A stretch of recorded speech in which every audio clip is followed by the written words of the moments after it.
Alright, we are here with another 5 sheet today. This one from CNN.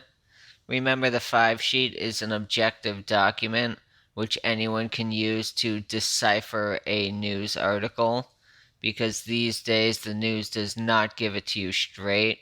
We have to extract our own truth out of whatever they give to us. So let's see if we can cut through all the fakery, figure out whatever information is actually inside of this article, and perhaps more importantly, what misinformation is in here as well. Let's start out with the title as they write it. Isolated Trump reluctantly pledges, quote, orderly transition after inciting mob. So what did I put? I think that's clearly an opinion. I mean, did he incite a mob? How isolated is he? How do we know that pledge was made reluctantly? These are all debatable facts. That's all a lot of room for editorialization, so I think that's clearly an opinion. Alright, how do I paraphrase it? An isolated Trump reluctantly promises an orderly transition of power after inciting a mob. Alright, bias CNN, establishment left. They're not right wing. They're not a true progressive. They're like a corporatist left, Wall Street pro war Democrat left. Alright, let's go find the thesis. It's in this first paragraph here. President Trump's dark-of-the-night statement vowing an orderly transition was issued in part to staunch a wave of resignations from within the West Wing and the broader administration. So that, again, is an opinion, a little bit more factual basis, but it was, issued for that purpose is very, that's not clear cut. That's not something that you can prove one way or another. Certainly not according to the evidence they're putting forward. So I think this falls in the category of opinion. I paraphrased it. Trump's dark of the night statement promising an orderly transition is part of a wave of resignations from within his White House. All right. So, what is the evidence supporting that thesis? It's really a bit thin. It's just this right here. According to a person familiar with the matter. So, that's one person, and it's only described as familiar with the matter. This isn't like a high ranking administrative official or something. So, this could be anyone or anybody. Keep in mind, journalistic standards are quite loose these days. That's part of the reason we need these 5 sheets, and they are not even claiming they have much information they're basing this on. Alright, let's run through the outline. Starts out with that thesis, and then they talk about the resignations, and they are quite minor, the ones they mention here. The First Lady's Chief of Staff, the White House Social Secretary, and that's not like social media secretary. That's social, like, you're going to a ballroom or something. And then deputy press secretary. That's probably the biggest one in there, is the deputy press secretary. And then they talk about this guy, O'Brien, who was maybe going to resign, but now he's not going to resign. So it's kind of going the other way there. And then here's a little bit of Trump's statement. They'll get into this more, but there will be an orderly transition on January 20th. They give that little snippet. And then they do what I described as a mischaracterization of the purpose of protests and Trump's statements leading up to it. So they're talking about these are the statements, these are the reasons for it. Where was the part where they talk about the end. Whatever. So, yeah, they're saying part of the reason he did it was the 25th Amendment. Maybe. They're even putting that in a little bit dubiously. And then they talk about his actual quotes there.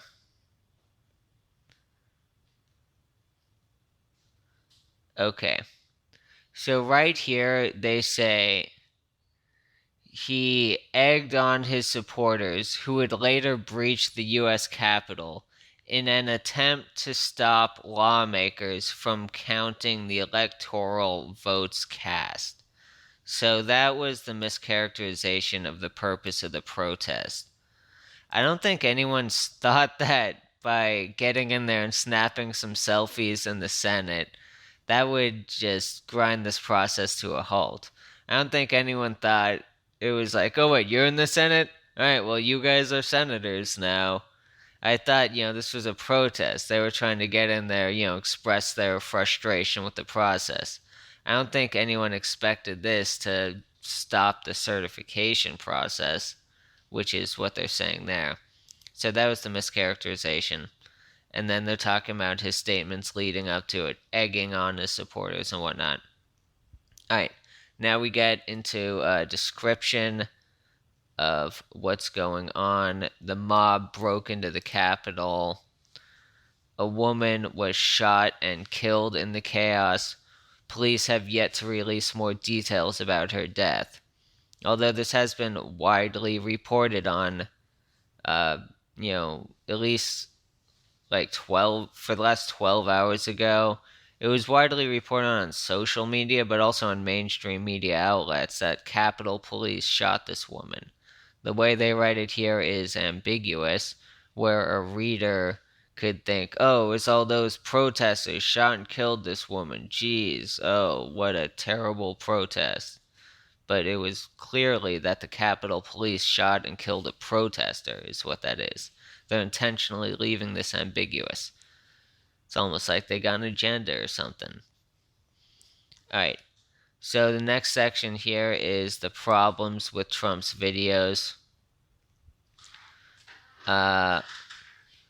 So first, Biden called on Trump to appear on national television, but Trump instead released a taped video. But so Biden had released a video that aired on national television, which was probably pre-taped too, and then Trump released a pre-taped video onto social media. So I don't know what the difference is, but so that's one of the beefs they have. He appeared to sympathize with them. Like, so the writers of this article wanted Trump to take more of a tone like, hey, you guys who came out here and supported me, well, screw you guys. You guys are sons of bitches. Go, all you guys who broke property, you're bastards. You need to go. And I, obviously that's a bit hyperbolic the way I described it. But I think the way Trump did his video was intended to calm those guys down as best he could. I think if he took a more aggressive stance and came out and said, you know, guys, you're just totally off your rocker. You guys invested all this time and energy. You put all your eggs into this basket. And you know what? You're fucking nuts. I think if he had put that video out, that would have sent, especially the few real crazies that were actually doing stuff, that would have sent them over the top. That's an opinion, but this is clearly an opinion as well. That's a major part that we're going to touch on later. This whole article is opinion laundered as news. They're acting like these are facts all throughout. They're just speculating, spouting their own opinion here. So that's what we're seeing a bit here. All right. Are there any more problems with Trump's video? They talk about how Twitter and Facebook removed his video in an attempt to prevent further violence. Uh, and what the companies claimed, at least they put that in, what the companies claimed was an attempt to prevent further violence. They might have their own motivations there. Uh, okay, now on to number 8, where Trump liked the protest, said he was borderline enthusiastic. He's yet to condemn the violence. And now we're wrapping up. So Congress gets back into session. They finish certifying the votes. And then the couple 2 lines here, Trump did not say if he would attend the inauguration. All right, that's the end of the outline. Let's see what we got in terms of named manipulation tactics. They're using this one all throughout. Poison the well, where you are not dealing with the meat of an argument. You're not, dealing with the substance of something. You are attacking something preemptively. There's a bit of an ad hominem in here. There's one of the perfect example of it is right here at the beginning. President Trump's dark of the night statement vowing, well, it doesn't matter what he's vowing. He's saying in the dark of the night. That can't be a legitimate statement. If that was a normal statement, he would just be saying it in a normal time. And the fact that he issued it in the dark of the night was because that's when Congress finished certifying the vote. Once Congress had certified the vote, he issued the statement saying that there will be an orderly transition. So from an actual factual newsworthy perspective, the dark of the night thing is completely irrelevant. They put it in the first sentence of this article just to color the reader's perspective. Oh, President Trump, dark of the night, what a shady character. He's lurking in the shadows, doing evil things. That's classic poison the well right there. At another point, they described Trump supporters as maskless, where it had absolutely no relation to the story. They're just trying to, paint them as the bad guy. These stupid maskless Trump supporters.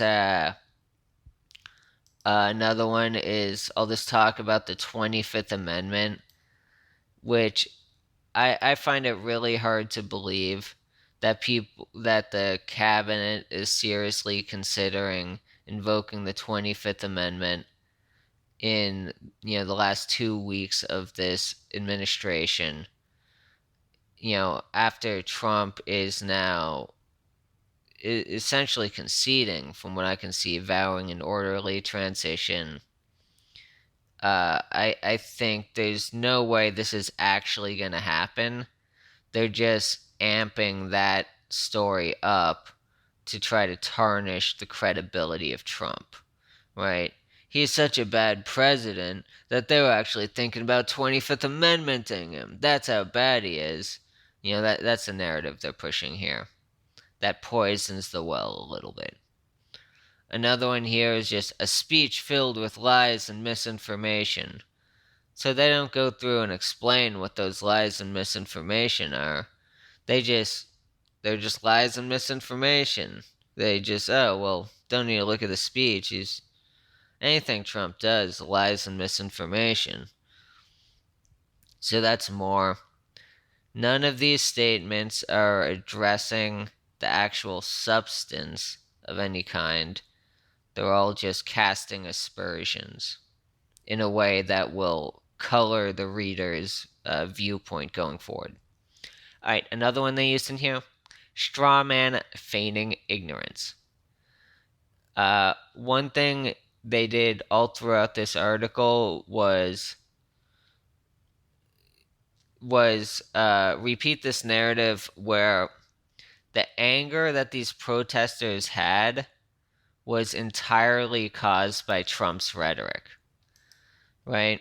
Where they're talking about Trump egging on these protesters, where they're talking about all this violence as a result of, Trump's language, Trump's refusal to concede the election. They don't consider any of the other alternatives. They don't mention any of the other alternatives, such as lack of transparency in the electoral process. Why did that Georgia Secretary of State guy, why did he say there would be a full state audit, and then he said there wouldn't, and then he said there would be a recount in this county, and then there wasn't, and then there was a recount or a signature match in that county, but he said there would be third-party inspectors, but then he said we couldn't do that. Why is every part of this electoral process such a mess up? Why why do we have all these videos of people scanning ballots multiple times? Why do we have ballots like a few thousand flipping from Biden to Trump after being pointed out on social media, and that was due to human error? There is a ton of transparent, just from a lay perspective, looking at all these things that come up in the electoral process, it looks pretty fishy. And that ties into the third point here, where the mainstream media treats these concerns like a joke. All the people on the right who think there might be concerns with election integrity, if you even bring these questions up, you're just treated like a child. Just no, you're not allowed to have that opinion. All the smart people in the room already thought about it. You just go sit in a corner. That rhetoric, that tonality is really grating to a lot of people who do have genuine concerns about, for example, all of the changes to the election laws that did not go through the legislature. And then finally, why did no courts hear those cases? How did the Supreme Court refuse to hear that Texas case? Right? So, there are a bunch of reasons that these people could have to be angry about the electoral process this time around, beyond Trump's inflammatory rhetoric. But this article is acting like none of those things exist. It's a classic straw man feigning ignorance right there. Alright, another one, I touched on this earlier, but the woman who was shot, she was a protester who was shot by the police. This is pretty well known, well reported on at this point, but they just say a woman was shot and killed in the chaos. Police have yet to release more details about her death. That might technically be true, but credible news agencies have reported the fact that it was a Capitol police officer who fired the shot. They definitely could have put that in there. They have enough sourcing to put that in. They chose to omit that fact because it didn't align with their narrative. So that's another straw man feigning ignorance right there. Alright, getting down to the final section here, the big picture, what's going on in this article. This is mostly just opinion laundered as news. They're trying to, that Capitol protest thing was a crazy event, really threw a lot of people for a whirl. A lot of people are still trying to make sense of it. So, this article, my opinion of this article is that it's using this chaos and uncertainty, and they're trying to solidify a certain narrative. They're trying to take certain opinions and turn them into fact when people are more uncertain than they would normally be. Um, stuff like this, any violence or any anger from these people on the right was necessarily caused by Trump. That is an opinion that they're trying to solidify into fact. Stuff like, any issues with the way this election was conducted are just baseless and unfounded. That's another thing they're trying to solidify into fact. So I feel like that's the main purpose of this article. They're just trying to take a certain narrative, which is, it's not a 2 plus 2 equals 4 narrative. It's a my guy is better than your guy narrative. And they're trying to present it as a 2 plus 2 equals 4 narrative. All right. Well, I think that's about what I got on this one. So this was, little bit of a. There's a lot of uncertainty here. I might have missed something. I might have just had a totally wrong take on this one. So if you think so, feel free to drop a comment or fill out your own 5 sheet on it. You'll see all the links below. And with that, thank you. I'll see you next time.